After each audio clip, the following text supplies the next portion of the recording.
So welcome to our today's class, and we're just going to do a short recap of what we majorly covered yesterday, and thereafter we look into what we're supposed to be working on today. So yesterday we learned a number of things. One, the difference between the products that we're going to be working with.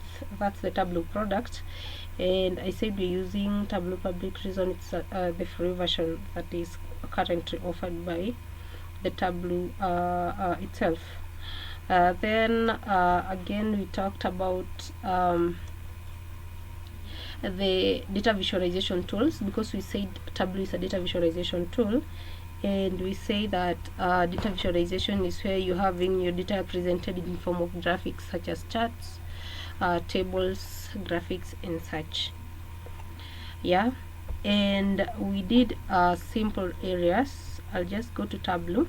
One, importing the Excel file, whereby you just click on Excel connection. Under connect files, you click on Microsoft Excel to open an Excel file, and then locate. We were using the sample data set, so you just click on sample, then open, and it opens on the data view. And we mentioned a number of things at this point, one of them being identifying the data type of a variable, and also navigating across the columns. If there's something I mentioned about the pivoting on the recording that I shared for lesson 2, whereby I thought it was better if I would have redone it here. I just mentioned about it but didn't talk much about it. For example, I'll give a case whereby you have data collected, let's say sales. Yeah, the current we have just total sales. If, for example, we had sales recorded yearly, let's say total sales for year 2018, 2019, 2020, and such, and probably you want to work with the entire data set as just total sales and not per year, per category. So you use data pivoting to group your variables at that point. Yeah, that's one of the reasons why we majorly talk about data pivoting. I also mentioned about data splitting, and I give an example where we have country and probably state having existing at one point. So you can use the drop down here, and you can split by the use of the custom split, and once you will have the both columns separated into a variable each. Yeah, then on the lower left we have the data source area. That's the current area we are at, but you see where we having go to worksheet and sheet 1.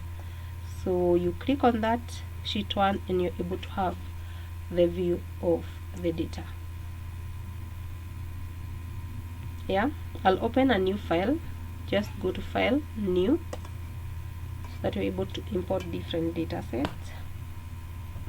On the term of visualization, of course, you're going to be doing multiple visualizations today, and see how that goes. So I've just opened a new workbook. Then on the lower left, we are under sheet 1. Just click on data source so that you add a data connection. I shared a data called sample.csv, which is a CSV file. So I'll click on Excel just in case you get such an error. We're having the area where we're having a file name. Once you click on the file name is written. To the end, we have the extension or the type of data you're working with. So if I click on where I'm having Excel workbook drop down, I'm having either the Excel workbook I chose, or you can select on all file, where you're able to see all the files that you're working with. So I'll click on all files, then scroll, locate rather the sample.csv file.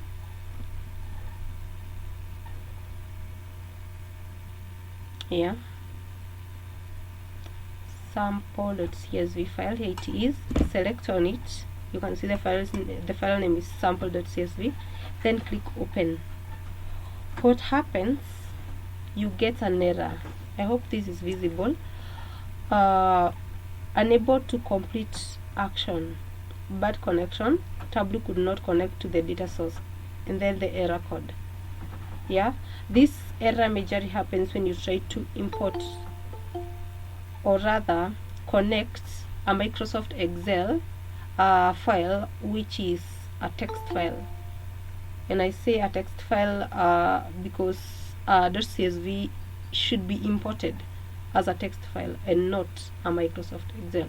So I'll just close on the error, click on text file, and then locate the .csv file, the sample.csv, and you can see it's available here. So you are able to open a .csv file by the use of the text file connection, and you have your dataset with you. So I'll just close this, completely closing it, open a new file,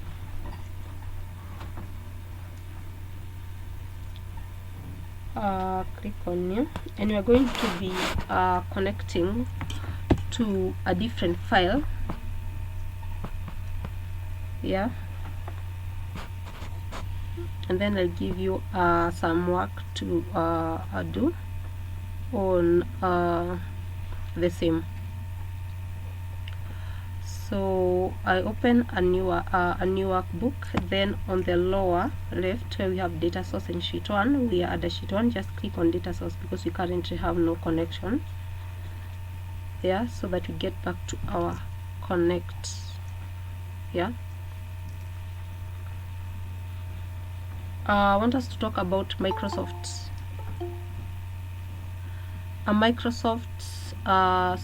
A PDF file, because I shared PDFs files, Excel files.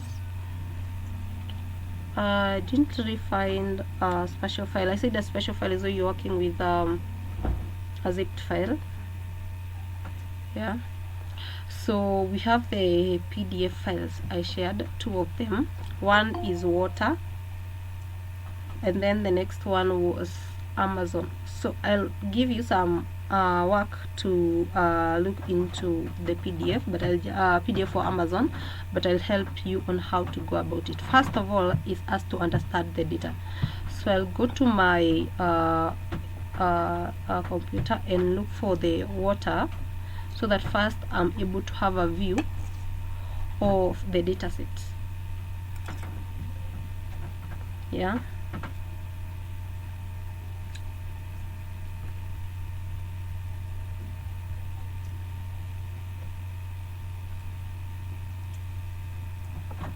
I'm locating the water data PDF file I shared. Here it is. I'll just open it so that we can have a view of how the data looks like.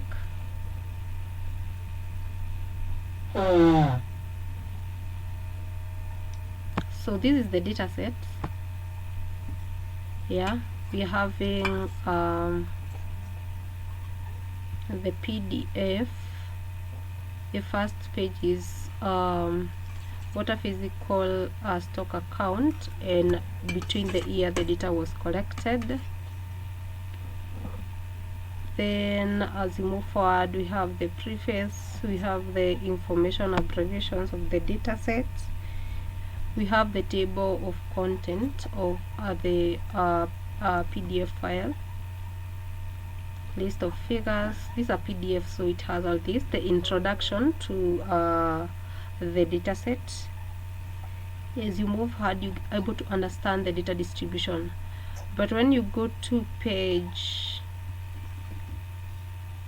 here, page 14, you find a table. You'll find a table. Apart from all the details involved, we have a table in page 14. Yeah, we have a table in page 14 that has the water physical stock account for the years ended in June, and what we have is the year from 1995 all the way to 2010. We also have the inflows, the precipitations, all the way to the total changes in storage as a table. So how do we get this data or this table data into Tableau so that we are able to work with it. And that's how what we're going to be looking. Not that the table is in page 14, because we might be needing that. So I'll just minimize this. I'll go back to Tableau, and that's a PDF document. So under connect, I'll just click on PDF file. Yeah, and then locate the water. I hope you all have the data set.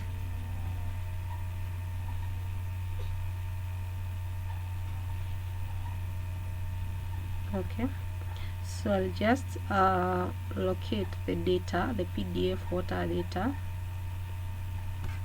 select on it,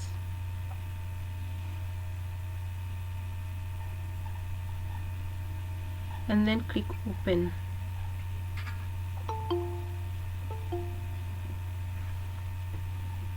And as you can see, there's this pop-up window. I don't know whether it's visible to you.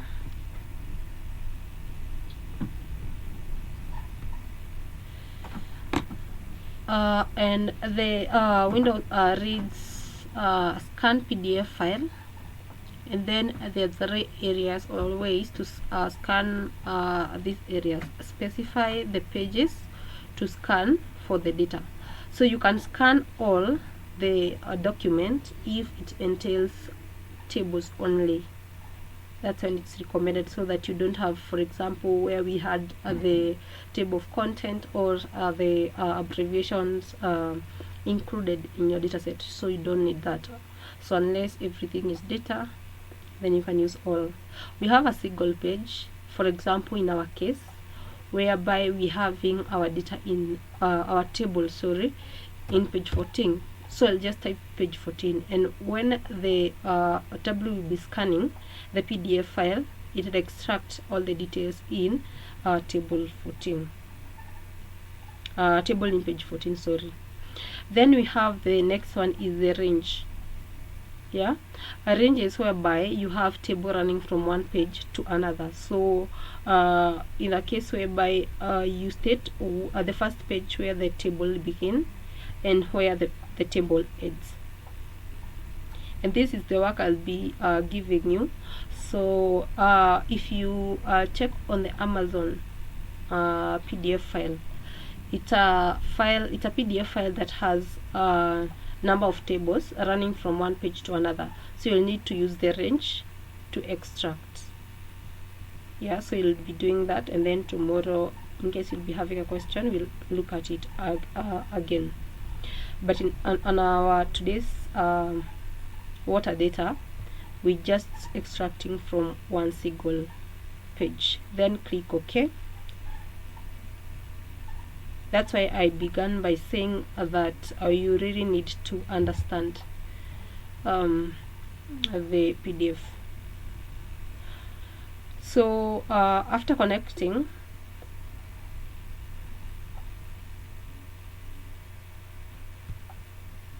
okay, let me check on that as well.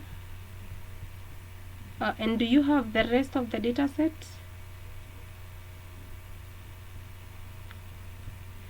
Probably you can also confirm that too.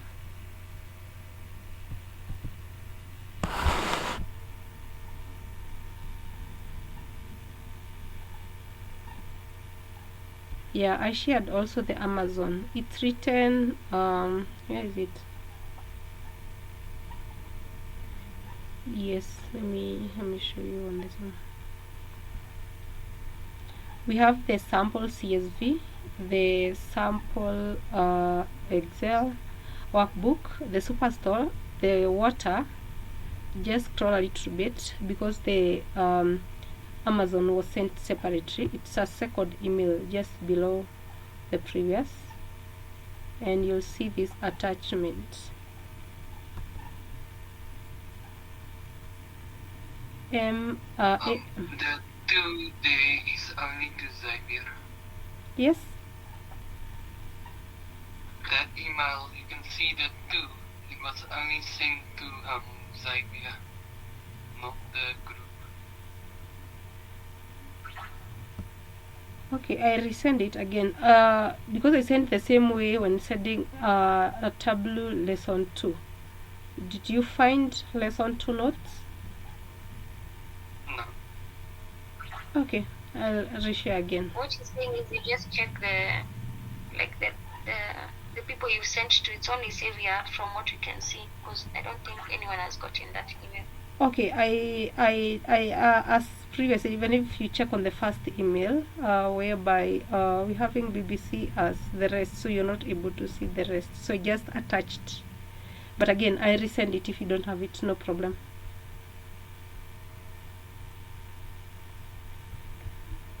Okay. The Amazoners have said you'll do it later, so I'll send it once you're done with the class and we'll check on the same.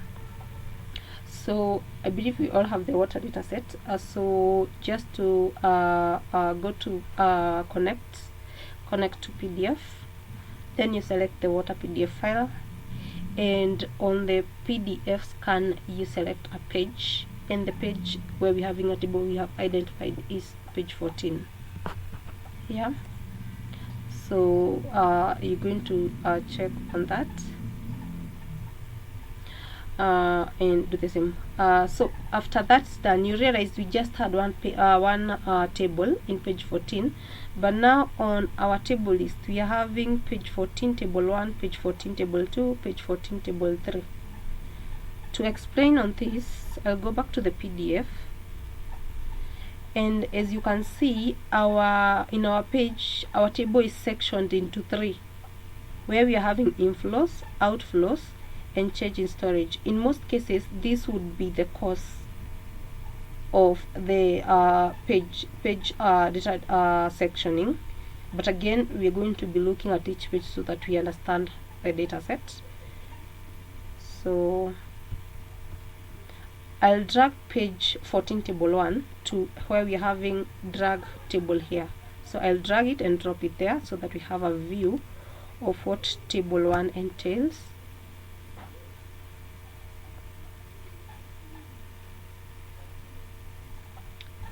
So as you can see, we are having some empty cells as the first cells, then we are running from inflows. We have precipitation, total inflows. As I scroll, we also have change in storage.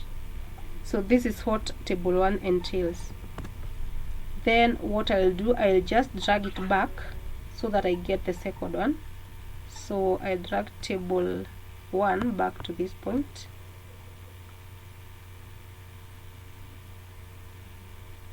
Yeah, okay, just wait for it to load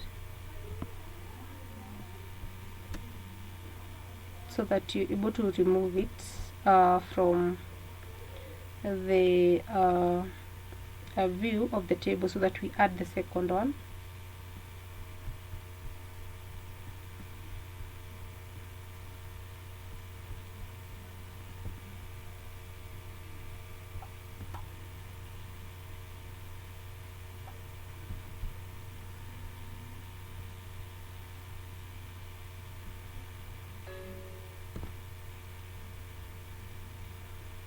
So I'm just dragging it and not running, so I right click and select remove. So let's see. Okay, you can right click and select on remove again to just remove it.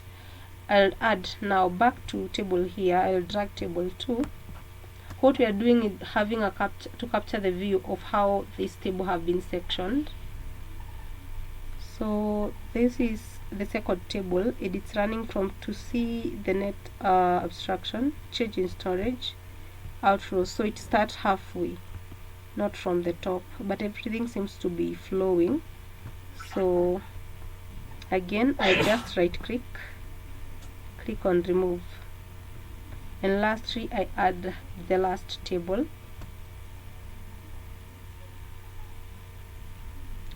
And as you can see, the last table, that's table 3, is running from inflows. The first table was the same, but it had some nulls before inflows, but on this you can see it's a little bit better where we're having inflows, and it's running down to generation. So what we're going to be doing, we are going to be unioning. Maybe probably I should define what union is. Union is where you are joining or you are adding a continuation of the first table. For example, as you can see here, this table we are currently at, that's table 3, is running from inflows all the way to generation. So because we're going to be having another table that's running from now generation, where we're having all the way downward, by adding the lower section we union, because we're going to be seeing another term later called join, and you're supposed to differentiate between the two. In most cases when you're working with PDF, because a PDF contains a table running from one point to another, then you have to union so that you have a continuation of the table. And how do we do that? We saw table 2 is the continuation, because table 1 was just as this, just that it had some null on the beginning. So I'll take table 2, drag it and add it. Don't drop it until you see this box holding table 3, and on below it you'll see the union name. Not really sure how visible that is. You can just increase the size of your view probably to check on that. Once you have seen the union, you drop it, yeah, so that the second table is added to that point. Yeah, so let's see, we have to see a net abstraction, to in charge. Yeah, so I'm missing something just a bit.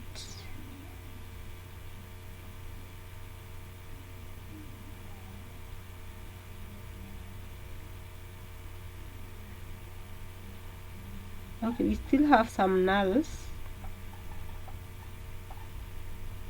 In our data.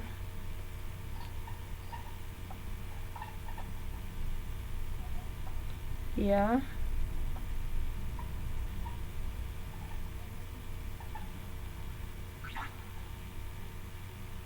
So that's on after adding table 2 to that.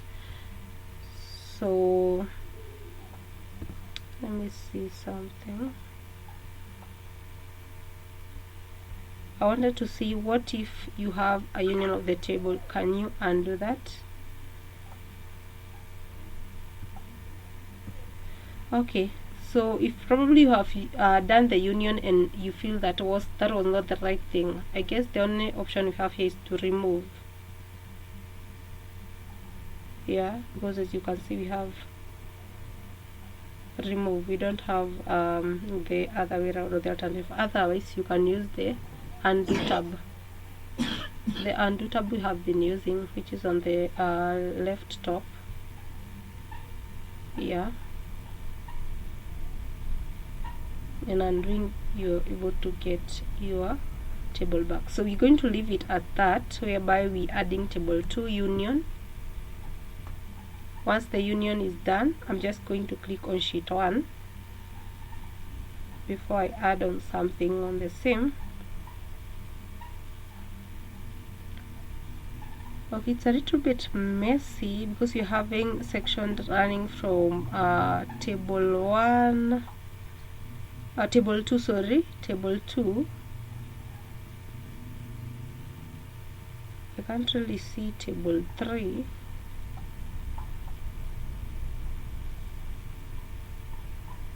So let me begin with table 2 and see what happens. I'm right clicking, remove table 3, then begin with table 2, then add table 3 and see what happens.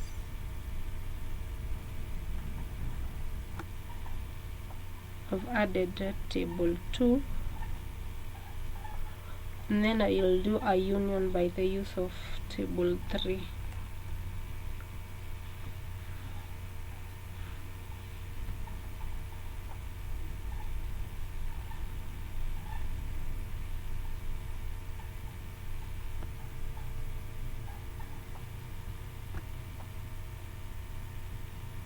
Okay,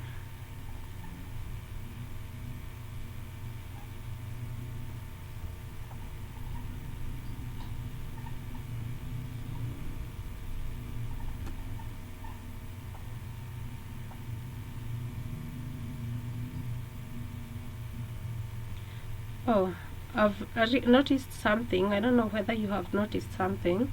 When I was adding table, the second table, I was missing out on something.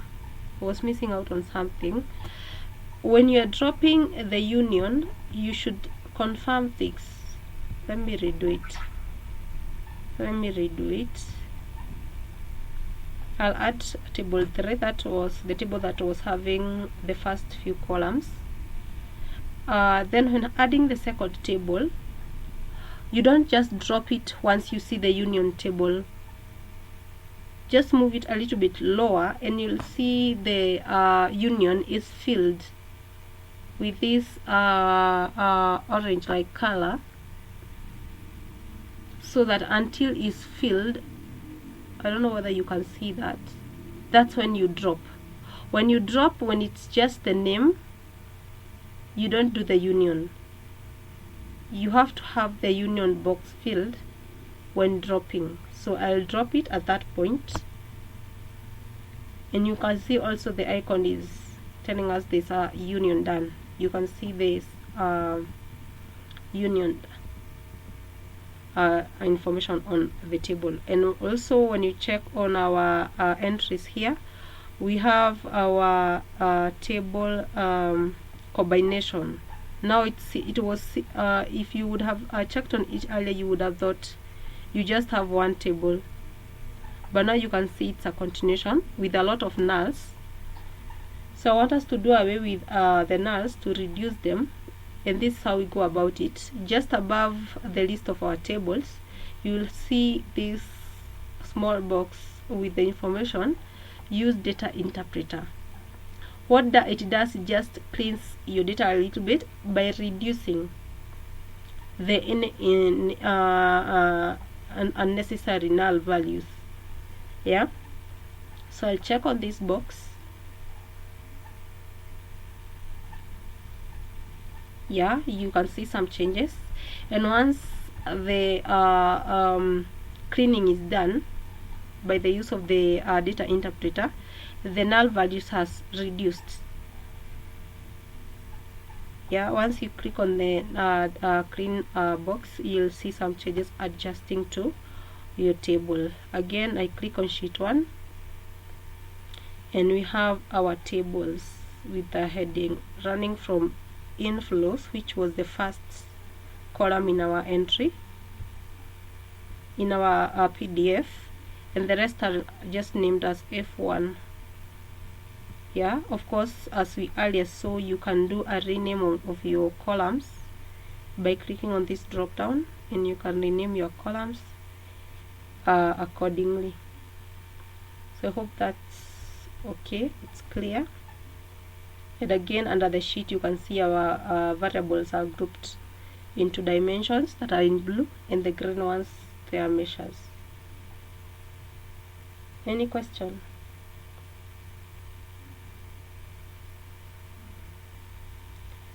Okay, I hope we're good. That's on PDF. I'll share the Amazon dataset, then you'll use the probably I should redo on connecting. Let me close this. I'm opening a new book.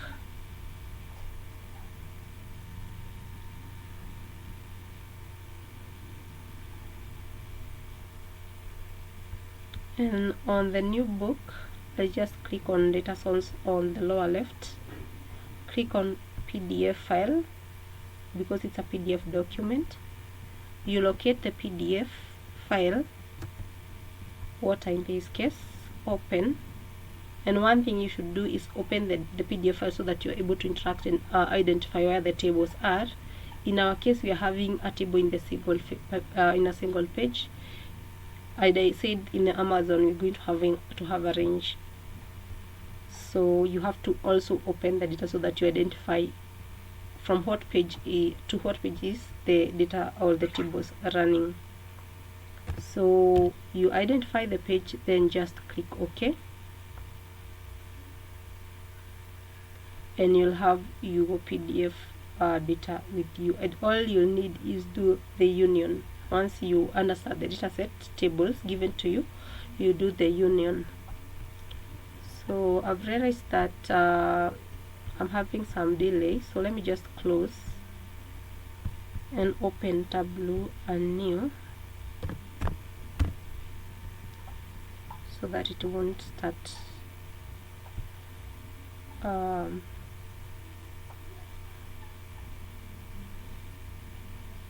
running slowly. So I'm just reopening it. And today we're going also to work with a huge data set. That's the Superstore dataset. Again, it's a Microsoft Excel file with sales data distribution, but a little bit different from yesterday's, which I said it was just a sample. And then we're going to work on that with the multiple and also different type of charts. So click on Microsoft Excel. You can also let me know when if I'm too fast. Click on Microsoft Excel. Locate the Superstore dataset.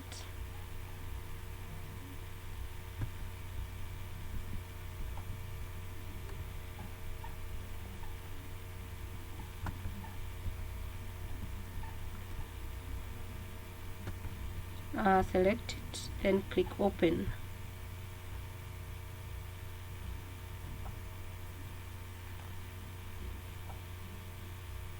Yeah, our connection is Microsoft Excel, a Superstore dataset. But now on the sheets we have orders, we have people, and we have returns.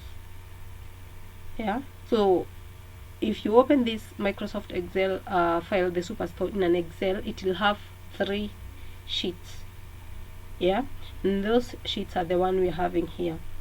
And this is the case I was mentioning about yesterday, whereby when you have multiple worksheets in a Microsoft Excel, how do you go about it? In most cases, we're going to be using join. You're joining 2 different tables, but these 2 different tables, they must have a common column, because sheets are in form of a table, so we're having columns. So if these 2 tables or these 2 sheets have a common column, they will join. Otherwise, they won't. So let's see how that goes. I'll drag orders table into the dragged table here area. Drop it. And that is the first sheet in the data entries. We have people. To do a union, this is how we go about it. I'll drag people and drop it once I see this line. I hope you can see this continuous line following from order to people. Once you see that line, you can just drop the second sheet. And as you can see, we're having a continuous line between orders and people. What this says is that these 2 tables have a common column and they have joined. So how do we know they have a common column and which is this common column is in both of them? I'll just put my mouse on the line, and if you can check on the pop-up information, we have a relationship is order to people. We have the relationship is many to many. Then we have the related field is region is equals to region in people. What that means is that we have a column in order called region, and we also have a column in people called region. So probably should check on that. I'll just click on order so that we can have a view of the order table. Scroll to the right. Yes, and as you can see, we have this column. This is an orders table. We have this column called region. Again, once I click on people, we just have 2 columns, person and region. So this column region is what is causing these 2 sheets to join. So I'll add a return next to people. So I'll drag return and drop it next to people. And what I'm getting here is a broken line with a warning in it. So I'll put my mouse there, and it says the relation is equal to return. That's the relationship we're trying to join. Then we have a many to many, but on the last part, it in the warning says the relationship has no matching field. A field is the column, or rather a variable. So the relationship has no matching field. Edit the relationship to select matching fields. So that tells us there is no common column between people and returns. Yeah, so unless you add a column that exists in both of them, they won't join. So what I'll do, I'll just drag. You can either drag the return back to where it was, or you can drag it just next to orders and see whether there's a relationship between orders, sheet, and return. So I'll drag it back to orders so that I can see whether there's any relationship. Drop it, and we can see we have a continuous line. That means there's a relationship, they have a common field. So I'll add my mouse just next there, and the related fields are order ID and order ID. So we have order ID in orders table. Let me click on orders table. We have the second column here is order ID. If I click on return, the second column again is order ID, and that is those are the columns that is making them to join. Are we together, or is anybody having a question? Okay, probably someone would be asking, what happens if you realize a column or a sheet here doesn't have any matching column with the rest? You just leave it out. Yeah, you just leave it out, otherwise it won't be included into your fields or the list of variables you're going to be working with. So I'll just click on sheet 1 now. Once I'm able to join the table, I'll just click on sheet 1.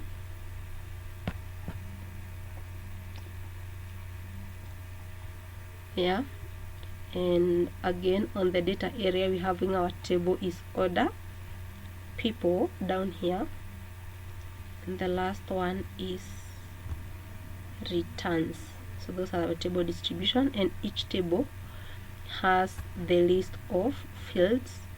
You have seen they are called fields or variables. If I call I say variable, these are the variables, or the column names on the other hand. Yeah, so we're going to be working with this. So I want us to have some few basic terms. Excuse me.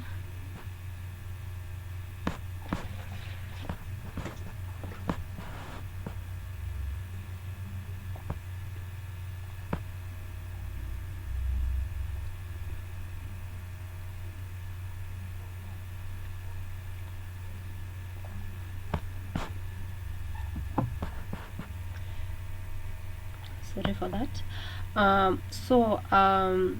As we did yesterday, we're going just to identify variables and then generate plots on the same. So we're having table calculations. I earlier mentioned about it. I'm going to be seeing about it today. And on table calculation, a table calculation is the transformation you apply to values in visualization. For example, if you want a pie chart and you don't want the count of values, probably you want the total percentage, you use table calculation, of which it will be generated by Tableau itself. Some of the calculations that we're going to be expecting in this case is to, when transforming values to ranking, when transforming values to show running total, and when transforming values to show percentage total. On the second slide, we have the list of the quick table calculations we're going to expect. And quick table calculations allows you to quickly apply a common table calculations in your visualization using the most typical settings for that calculation type. So these are the calculation fields. We're going to be seeing them here. So I'll just add a visualization, then we work with that. Such as running total, we have the difference, we have the percentage difference, depending on the type of calculation you want to include in your chart or in your visualization. Then how does a quick table calculation differ from table calculations? I hope you have seen those two terms, quick table calculation and table calculation. Quick table calculations are table calculations that you apply quickly to your visualization in Tableau. You just click and they are generated.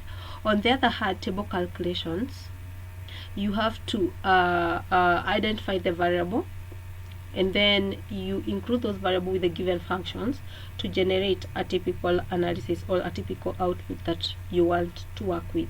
And again, we're going to be looking into that. So let's see how to apply quick table calculations. So I'll just come to Tableau.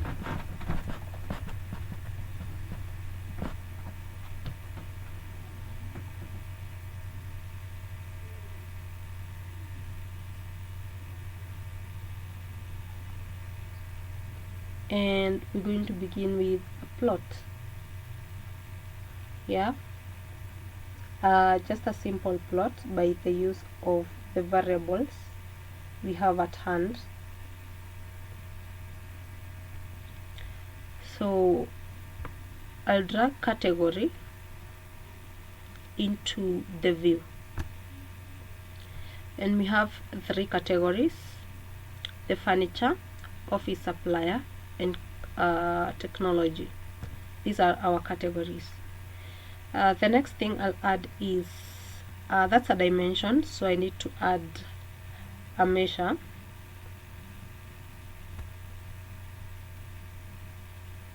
So we can add quantity so that we can see the quantities available per category. So I'll add it to the column just as we did yesterday, and by default what you're getting is a bar chart. I don't want a bar chart, I want a pie. I want a pie chart.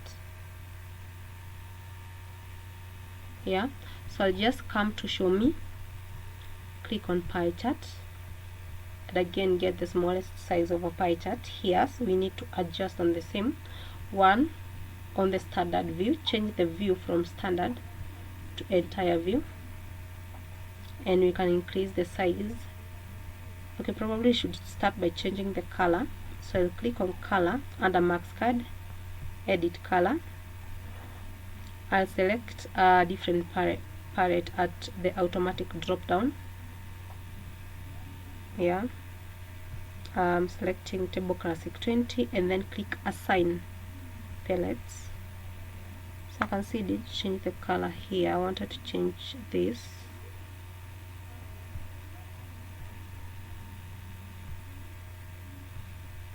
Okay, they're too closely, so let me change this office back to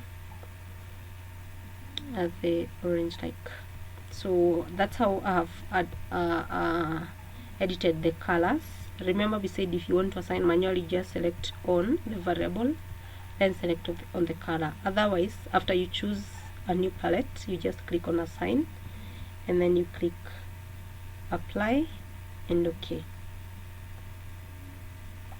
Yeah, okay, I didn't want. Okay, let me assign palettes again. Okay, it should be that way. Yeah, that's better. So I've changed the colors. I'll go to size and then move this block to the right a little bit to increase the size. That's better. Next in line is adding labels to our pie, and we're using category and the quantity. So I'll take category,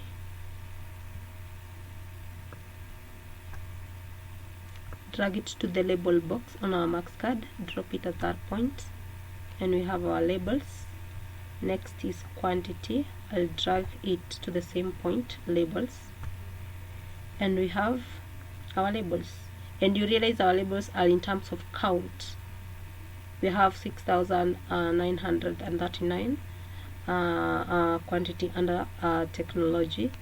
Furniture, we have office supplies. So probably you didn't want the count of values, you want the percent. Yeah, how do you go about that? So, and that's why we get now the quick table calculation. So this is quantity. So I'll come to the max card. Label are these variables that have T as the icon, but I want to adjust the sum of quantity. So label quantity. There's this drop down to the end. Click on the drop down, and to the lower area you will find quick table calculation. I'll repeat that. We're coming to the max card once we have added our labels, and we have our labels as category and sum of quantity, the one having the TR as their icon. I want to adjust on the sum of quantity. One thing you realized, under measure, the category, we said it's a dimension. You can't have the quick table calculation because you can't do the percentage of a dimension or a text or a string variable. So we're using the sum of quantity, but specified under the label. So I click on the drop down, quick table calculation, and on the drop down list we have the running total, we have the difference, we have the percentage difference, the percentage of the total, the ranks, the percentiles, the moving average. We have other such as the total of airtime, that's the YTD, then the compound growth rate, the year over year growth. So these are not active currently because they are not applicable to the dataset that we are using. So the only active ones are from running total all the way to moving average. So probably we want the percent total. I'll just click on percent of total and I get my percentages. Yeah, I hope that was clear. I'm just clicking on the drop down, quick table calculation, and then percent total, and get my percentage in terms of the visualization.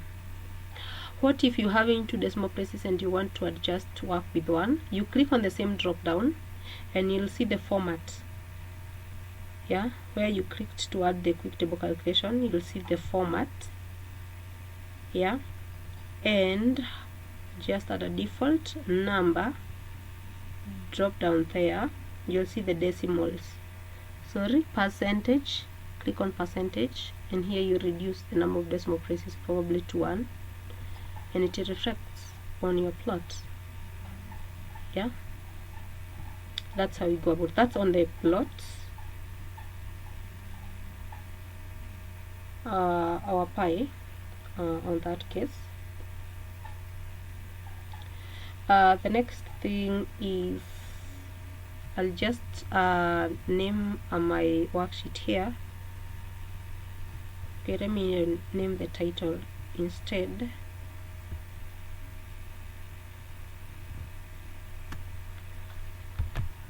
As quantity.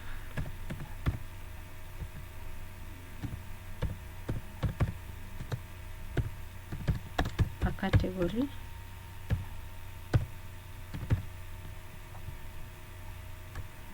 I'll just edit, select, change the font to Tableau Bold, then make it bold, increase the size a little bit, and center.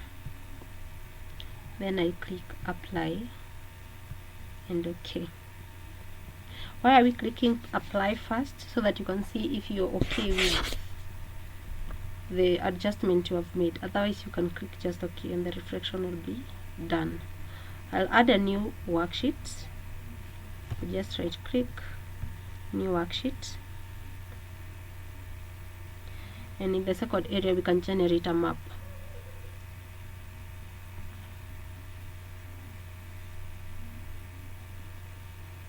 Hello. Hello. Yes.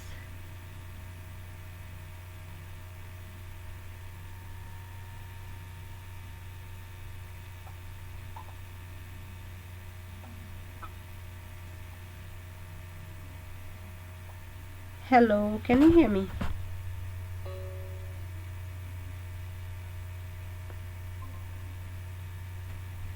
Hello, can you hear me? Yes, you are back now, but we've lost you for some time. Oh, sorry for that. I don't know when I got lost. Can you maybe give me a where I can go back to? Did we complete adding the percentage total and formatting?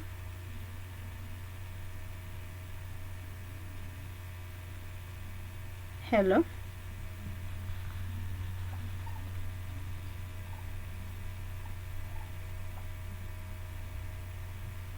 Hello, can you hear me?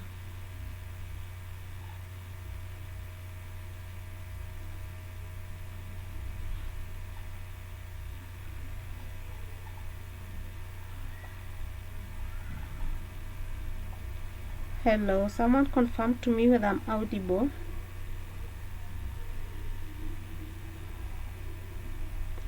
Okay, let me rejoin. Let me just leave and rejoin.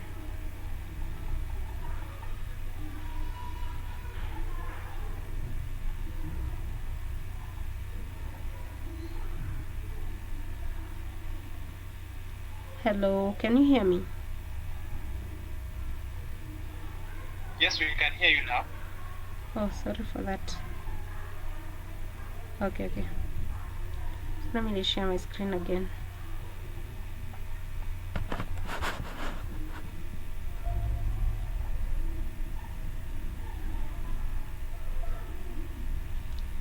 I hope you can see my screen.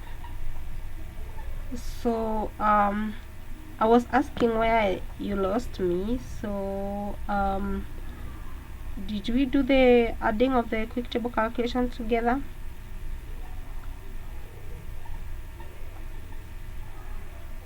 What about the formatting? The formatting of the same?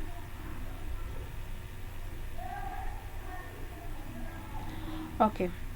So how we go about formatting after adding the quick table calculation, you just click on the same point, the same drop down, where you can see this triangle, like it's called a delta. Once you add a quick table calculation you run a quick table calculation to a variable. So I'll click on the same. You can see a drop down there. You click on format, and as you can see, we're having a formatting area here. Make sure sometimes you might be clicking on formatting in your other axis, and what you have here is under the scale. On the other hand, we have pen, whereby we are clicking on numbers, percentage, and then you adjust the decimal places of our percentage presentation. So I added a second worksheet.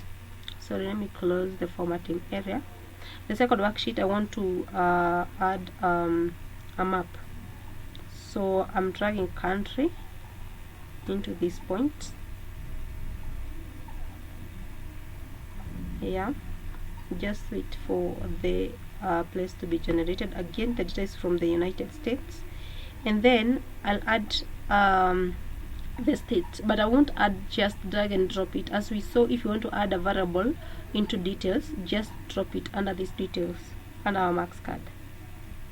Yeah, so I'll take state, it's on the lower area, just around the middle, and drop it on details. And you can see we have multiple areas. That means we are getting our data from different states. Under show me, click on show me on the right top, and then you select map. This is symbol map. Just click on maps, and that's the view of the map. Yeah, once you generate the map, the only thing you adjust is the background. go to map, background maps, and select street or outdoors. You'll get the same background of your map. Yeah, so that's how our map looks like. Yeah, and the thing we should maybe probably adjust, these are states, so these are our states. Our distribution here or our sectioning is according to states, so we can add states into color so that we have each state with a different color. Again, we did this yesterday, so I'll drag state into color, and that's how our map looks like.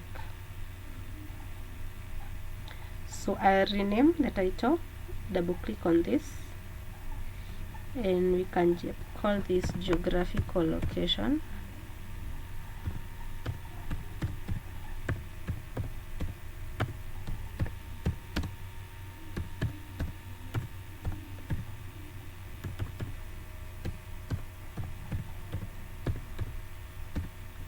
Geographical location. We edit it. You just select, change the type, the font to tab blue bold. Yes. Then increase the size. You can make it bold and center. And I've said the reason we first click apply so that we can see how our editing is, and if you want to continue editing, you are in a position to, other than double clicking again. Otherwise, if you click OK, again you'll get your reflection. Yeah, I'll add a third worksheet. Just click on add new sheet.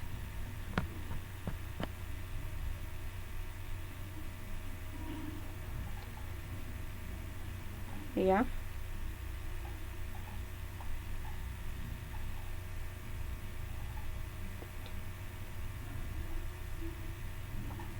and we're going to be adding our variables, in this case the distribution across year, because I want us to mention something.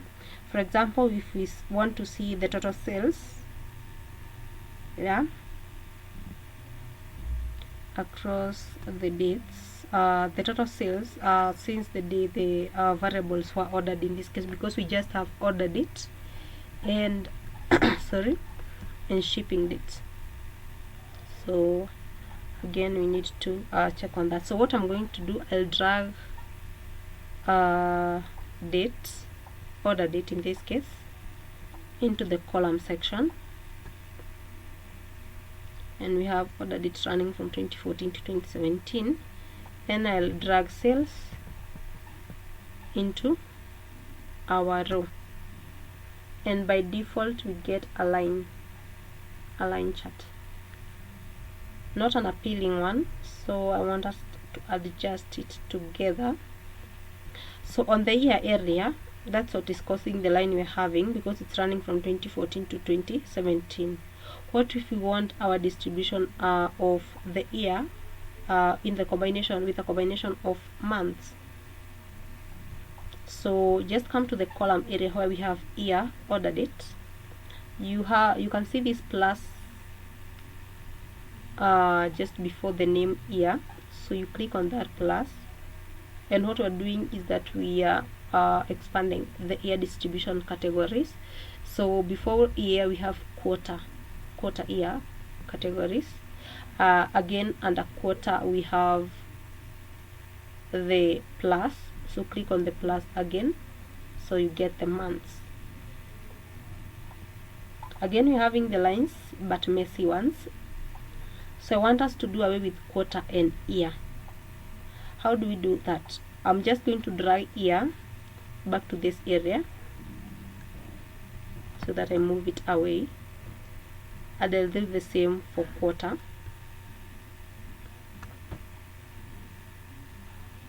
And that's a better line chart.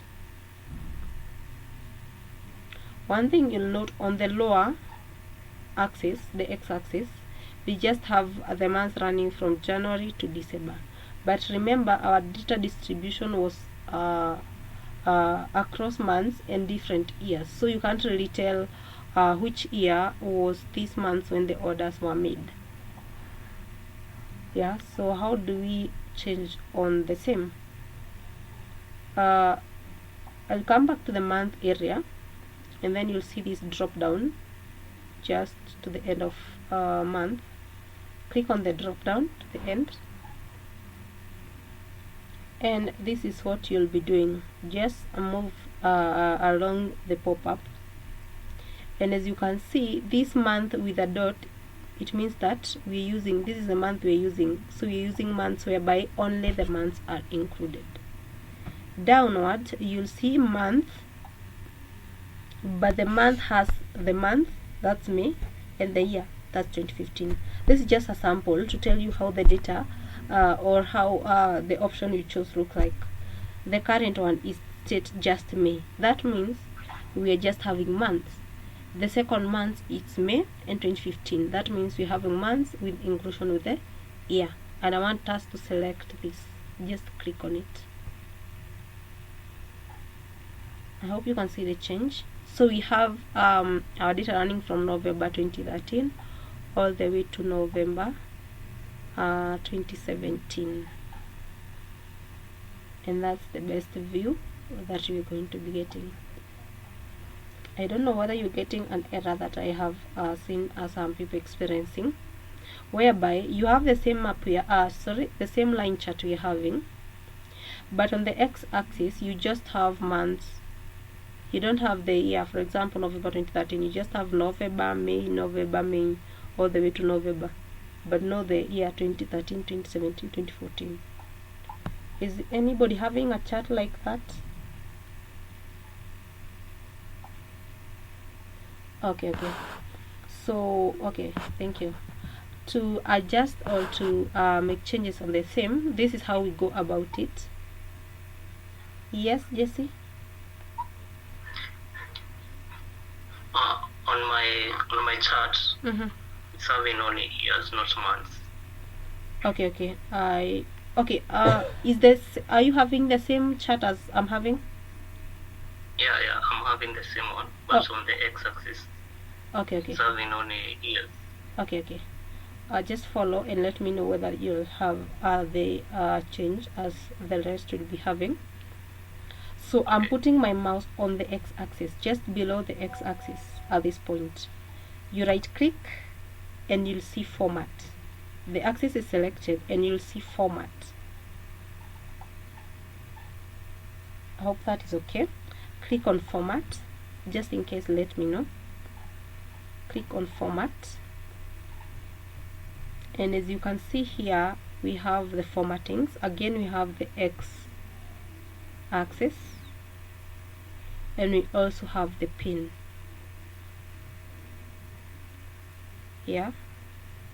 Either way, you should be able to adjust. So probably let's start where we're having the pin, then default. We have font, alignment, and date. Under date, drop down. Click on that. If you just have the x-axis, the axis, because I've said we have pen and axis, you'll see the date under scale. You click on the same. You should have the same view. You can see what I'm currently having under axis. I go to pen, dates, and click on the same. I'm having the same pop-up. Okay, so this is what you'll be checking. I believe you understand. What you can see is samples of, for example, if I click on the first 3/14/2001, it doesn't mean I'll have the dates running from date 14 March 2001. It means that I'll get the date, the month, and the month, the date, and the year. So this is the one we're going to be selecting. Just scroll a little bit and you'll see where we're having March 2001 and March 2001. The difference between the two is that the first March doesn't have a comma and the second one has a comma. If you select on either of these, you can see mine doesn't have a comma. That means the one was used this March 2001. It means that I'll have the month and the year. Click on either. So let me click on the first one. If you don't see any reflection on the x-axis, you can let me know. Jesse, did you get now the month and the year?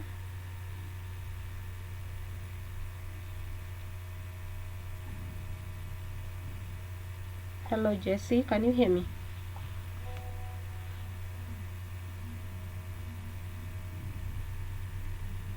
Not yet.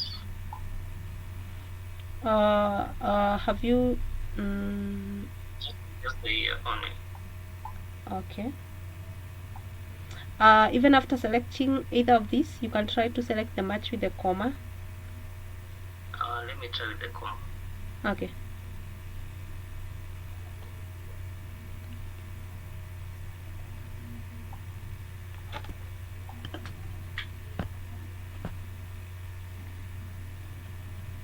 Still not changing. Are you in a position to share your screen? Yeah, I can share. Okay, kindly do that.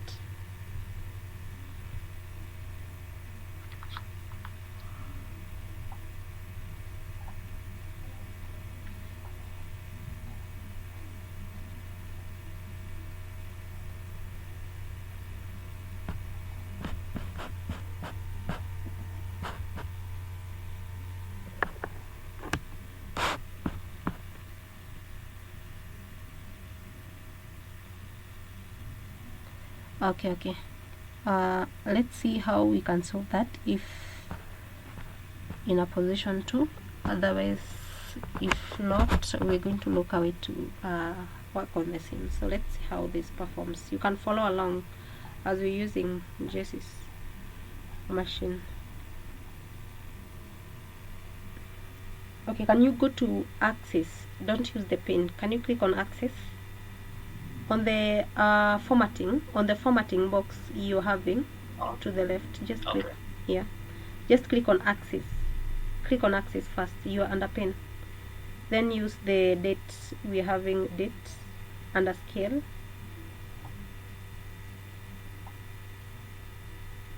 Sorry. Just go to date. Okay. Yes. Yeah, and locate the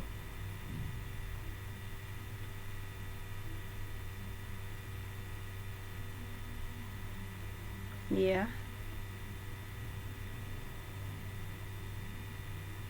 March 2001. Yes. I click on any. Yeah, click on either. Just click on it. Yes. Okay, yeah. Just change. Yeah, someone else just confirmed that the axis works. So if you are just having the ear, don't change the formattings when you are on the pen. Make sure you are under axis, then you change the date it reflects. You can stop sharing. Okay, thank you. Okay, welcome.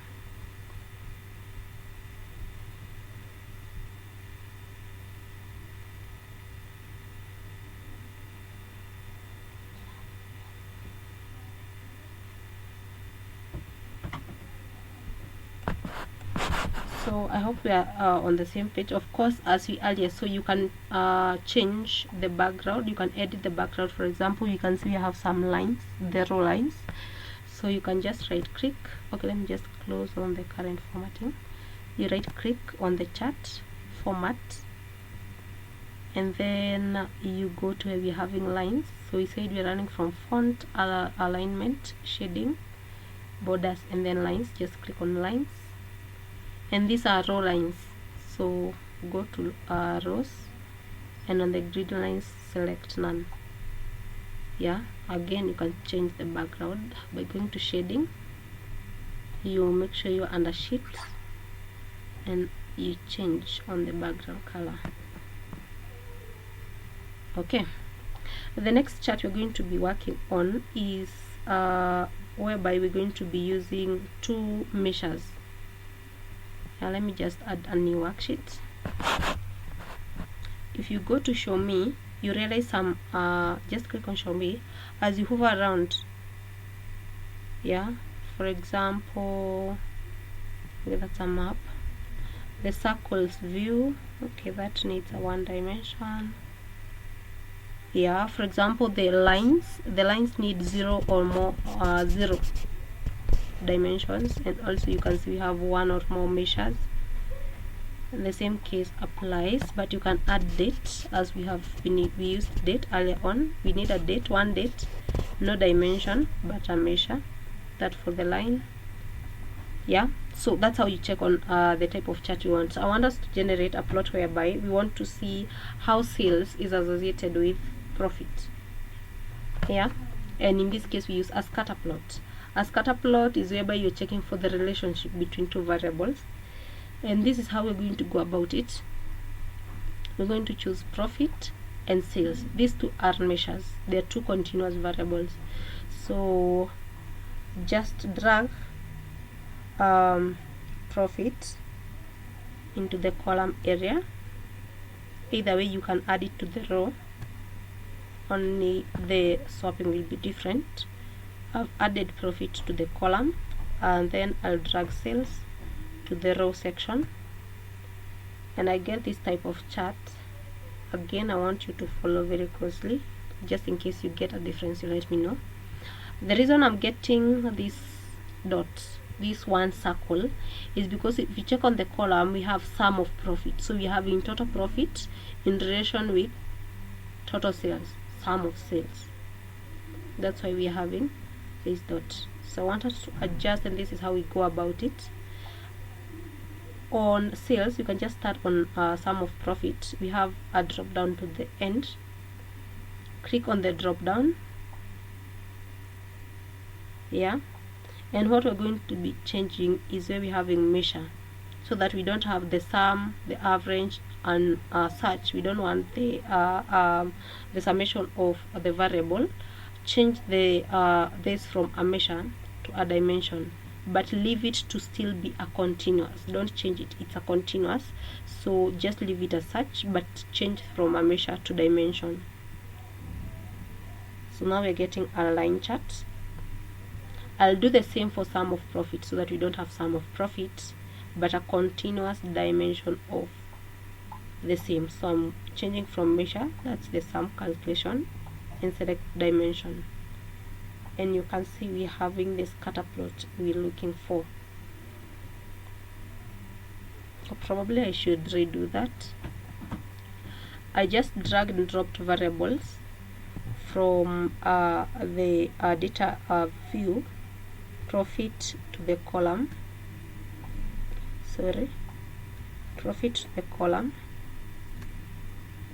and then we have sales under the row, and we are getting the sum dot of both of them, and we are adjusting by clicking on the drop down and changing from the variable from measure, where we're having the sum, the average, the median, the count, and such, and we are converting it to a dimension, so that we have a continuous variable, but it remains we change it to a dimension.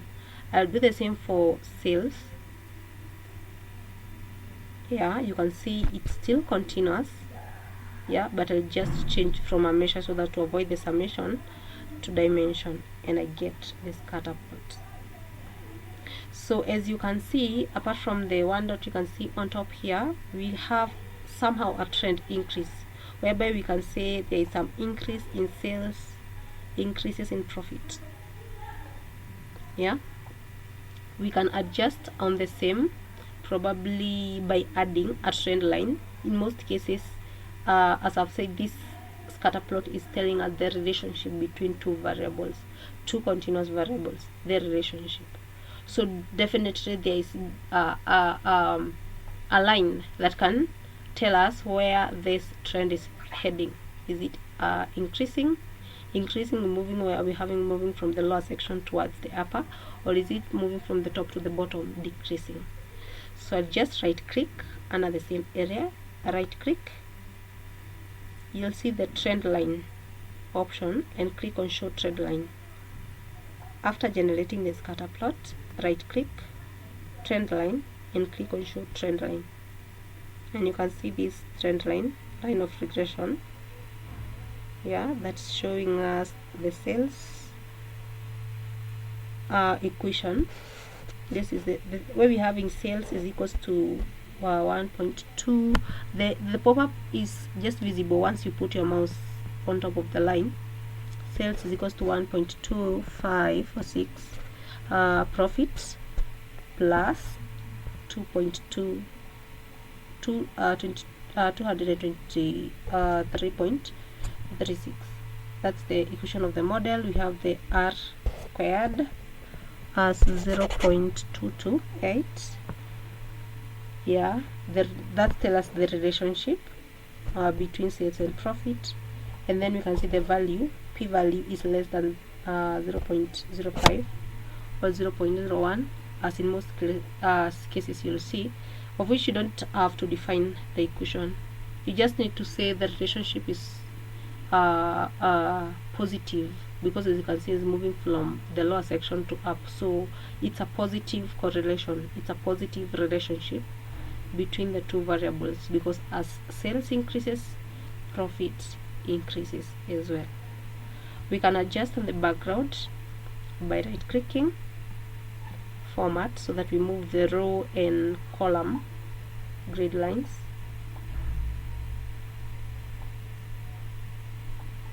Yeah, under formatting, go to lines, we remove row lines by clicking on row, make grid lines none, and do the same for column, grid lines none, and our screen is clear. I can see our line of axis that's separating the zero axis, separating from where we're having the losses. These are the losses, and we have the profits to the right.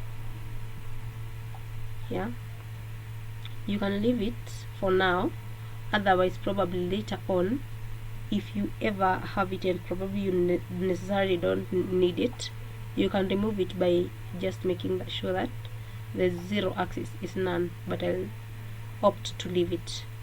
Then you can change the background color by clicking on shading, sheet, and then under worksheet you select on your background color that you feel it's the best for the data or for the chart. Yeah, so sorry for that.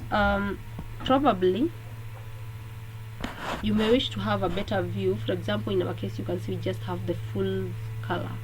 What if you want to distinguish between losses and profits?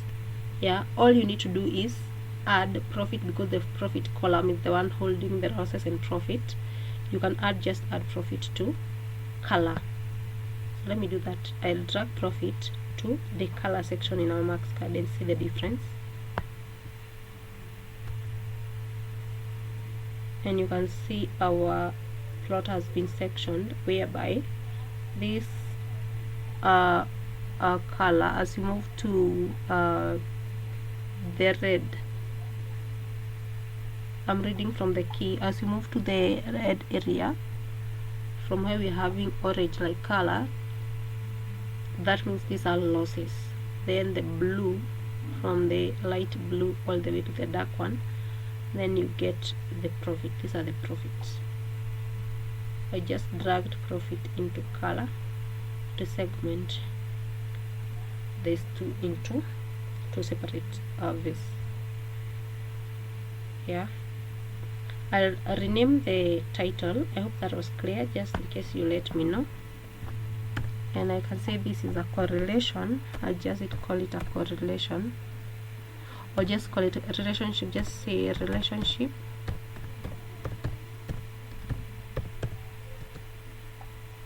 between sales and profits.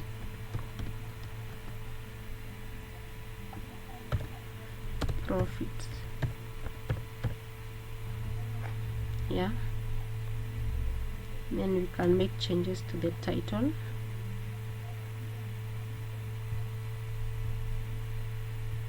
Increase the size, sorry, I preferably use 18. Then we have bold and center. Then you can just click OK.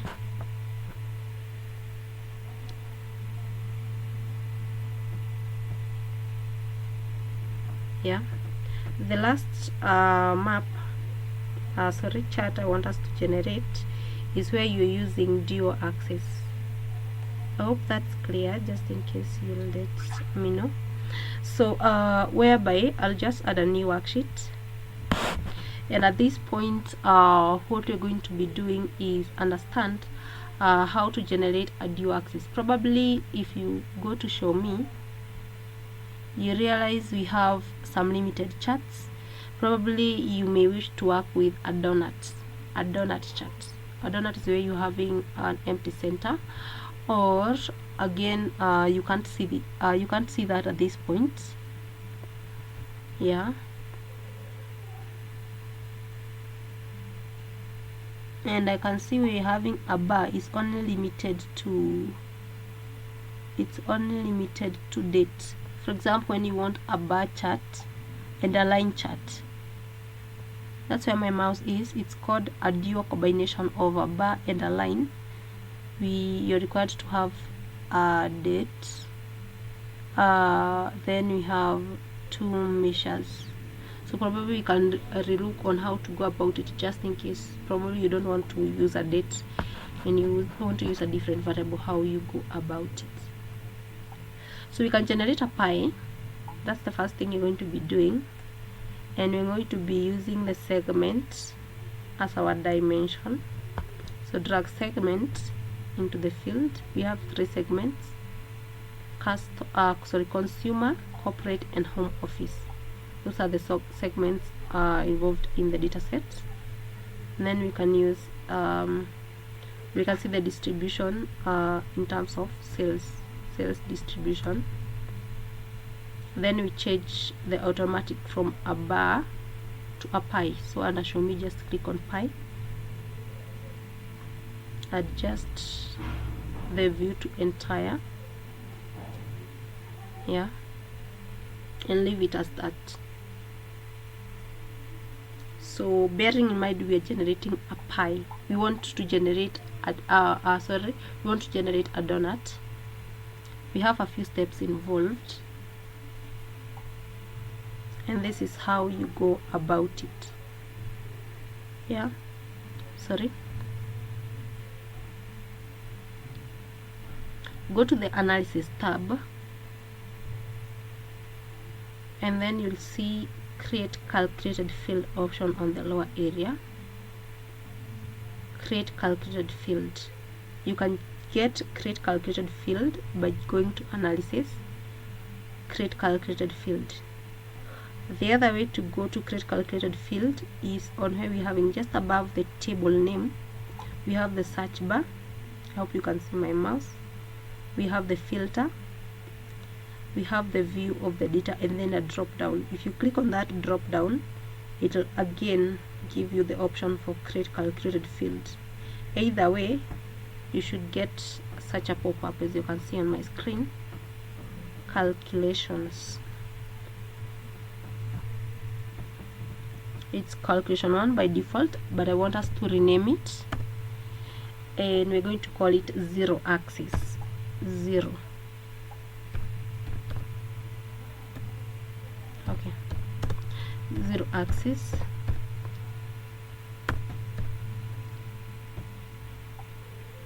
You can go to analysis, create calculated field, then on the pop-up window, on the naming, you call it 0 axis.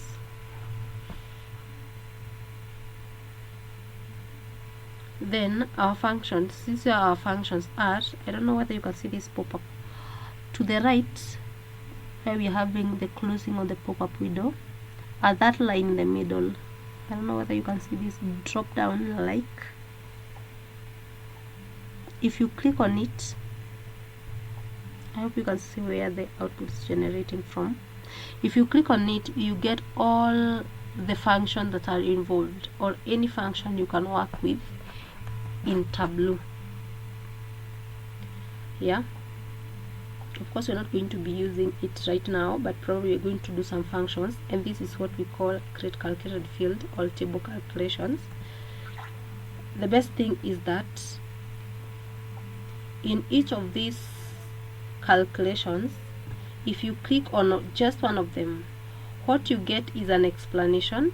Expression is how you should the function looks like, you get an explanation of what it is and what it's used for, and lastly you're given an example of how to apply it. Example, yeah, in all these functions, from the first one, the function, the explanation, and an example. Okay, we're going to come to back we're going to be back to this later on, but on the 0 axis you just click on the area here where you're supposed to type something and just type 0, nothing else. It's a 0 axis, and what it have is just a 0. That's all. And you can see it says this calculation is valid. If it has an error, you will have the error indicated at this point. Then click apply and OK. That's all. We got create calculated field, give it a name 0 axis, add a 0, then click OK. And on our data area variables, you'll see the 0 axis variable we created, this one, 0 axis, and we're going to be using it. And this is how. So I'll drag the 0 axis variable to the row. The reason I want the line, the 0 axis is the line you saw, the dotted one. So for example, if I drag it to the row, you can see it cuts across the center of the circle I have, and it is just a small dashed line written 0 axis, because that's how we called it.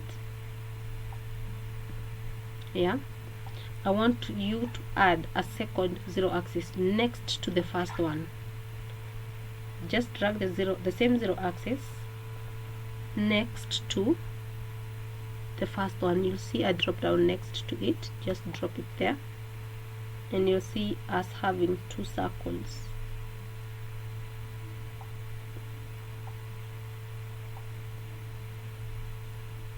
Just let me know if you're stuck or you're having a question or it's not clear. Once you've done that, once you get these 2 circles, we need to adjust, because if you merge them when they are equal, it means one will disappear within the other. So we need to adjust on either. Yeah. Back to the marks card. I said earlier on, marks card is very important. We have 2 sections. One, marks card for all. If I adjust on either of these details within the all marks card here, where we're having the color, the angle, and the size, if I adjust on either of these, it will adjust both of them. For example, if I go to size and increase it a little bit, it increases the circles for both of them. Remember, because it's a donut, one circle needs to be smaller, another one needs to be larger. So how do we go about that? Apart from the all marks card, on the lower section we have sum of 0 axis. This is for the first circle, and we have sum of 0 axis for the second circle. Yeah, if I click on sum of 0 axis for the first circle, just click on it, you get the marks card for the same. So if I increase the size, let me see. Okay, it's increasing for both of them because all of them has the necessary details. For example, from segment, the angle, and the size. I'll click on the second sum of 0 axis and remove all the variables. Why am I removing the variables? We need an empty center. Sorry. So I'll remove the segment, the sum of cells, and also the sum of cells for sizing. So we get this gray circle, empty one. That's on the sum of 0 axis for the second circle. So if I click now back to sum of 0 axis for the first circle and increase the size, it should affect just the first circle. So as you can see, we're increasing the size of the first circle alone.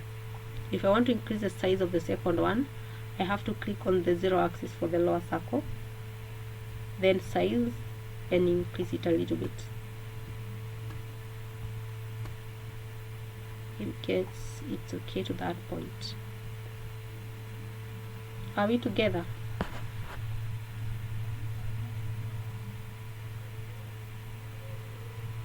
Okay. Thank you for that. So how do we go about merging both of them? Yeah, put your mouse on the 0 axis area for the second circle, the lower one, the empty one. Right click and then you select dual axis. Just select dual axis. They should merge automatically. If you right click on the 0 axis of the first one, you won't see the merging because that's on the first circle, but on the second circle, 0 axis area, right click, then click on dual axis. They merge and you wanted a donut and you get it. At this point, if you want to change the color of the middle circle, you just make sure you're on the right marks card. Remember, the center circle is the lower circle, so if I want to change the color, you click on the sum of 0 axis of the lower circle, then you change color to probably white. Yeah, you can change the color accordingly, but maybe gray and white would be a good preference.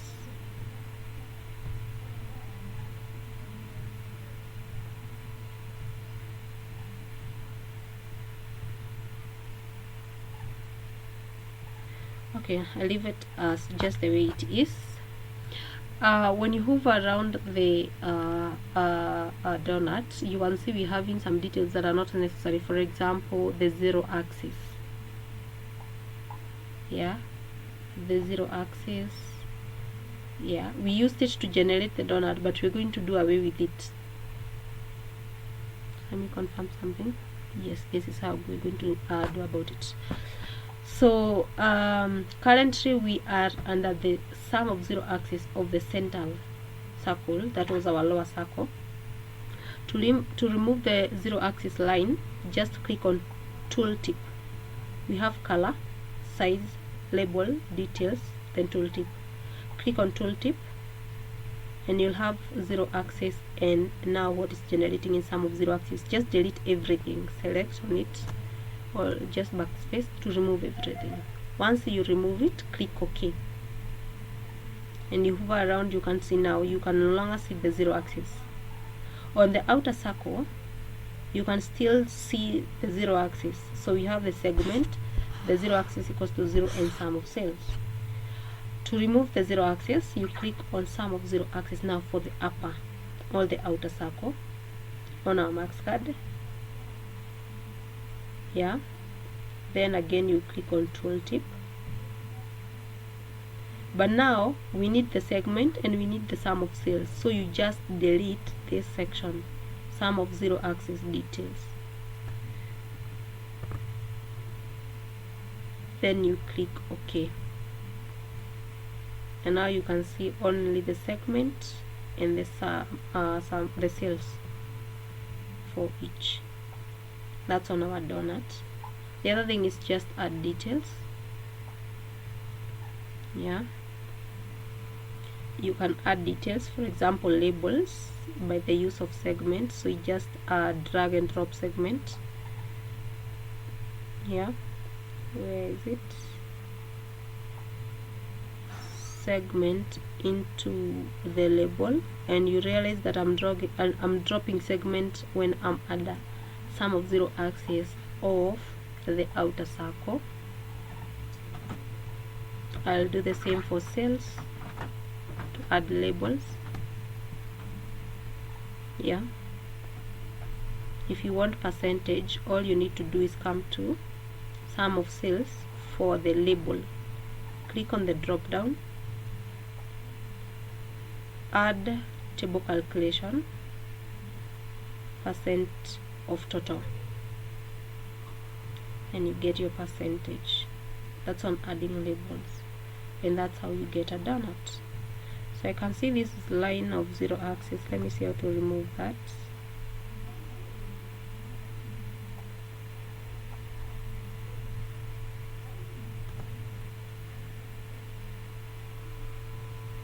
So probably unless we uncheck the show header, that's what will hide the 0 axis, but the line seems to remain.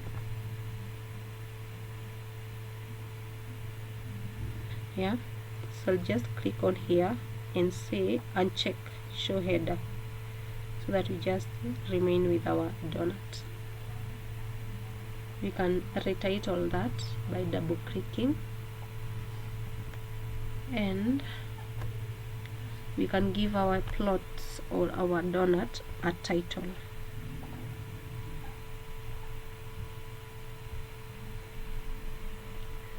Yeah, so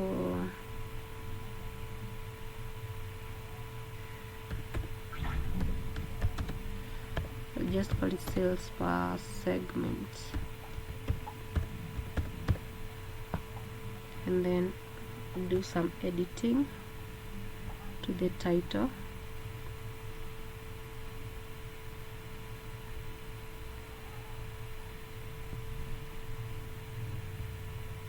And then click OK. So we have generated different plots, different charts. Yeah, you can create more.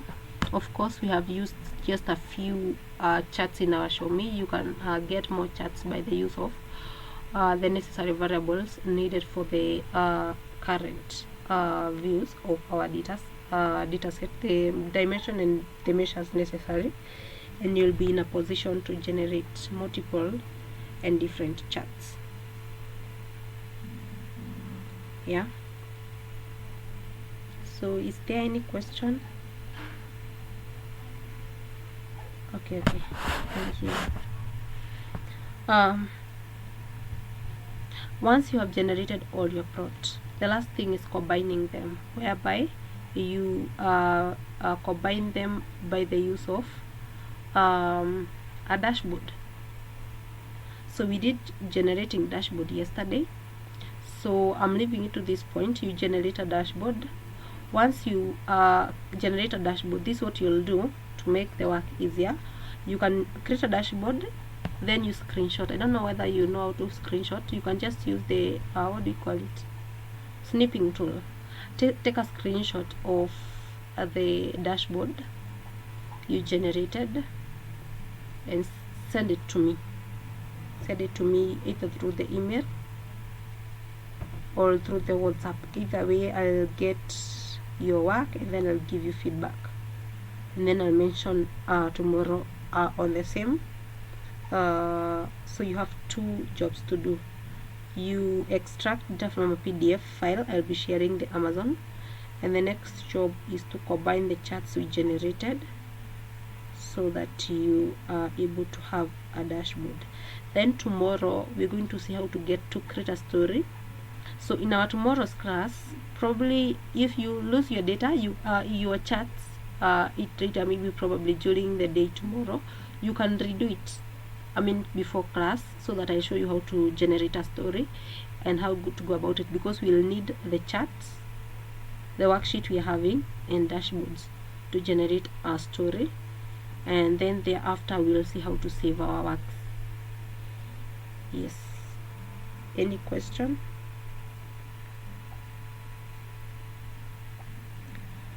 Okay, that's it for today's class.